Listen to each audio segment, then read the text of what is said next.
দেখ এখনই বিয়ে যাবে। এসব কি বলছে রে? এখনই বিয়ে করবো বলছে। দাঁড়া দিন টিন ঠিক করি। আমরা সব দিন মিন জানি না, এখনই বিয়ে করবো বলেছি, এখনই করবো। দাঁড়া দেখছি। ঘটক সাহেব শুনেন, বেটা আমার এখনই বিয়ে করতে হচ্ছে। মেয়ে আমাকে বলেন। হ্যাঁ ভাই এখানে শুনেন, হ্যাঁ বলেন ঘটক স্যার। ছেলেটা আজকে বিয়ে করতে চাচ্ছে, আপনি কি বিয়ে দিতে রাজি?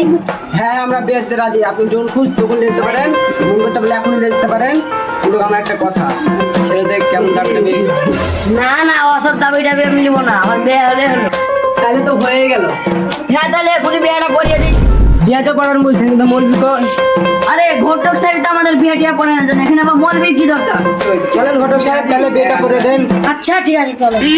গায়পুর দিকে পারানি বা শালির বিটি শালিয়া সঙ্গে নিজের বেটা সাবরের সাথে বিয়ে। বলো মা কবুল। কবুল। আরেকবার বলো মা। কবুল। আরেকবার বলো মা। কবুল। বিবাহ তাহলে সম্পূর্ণ হলো।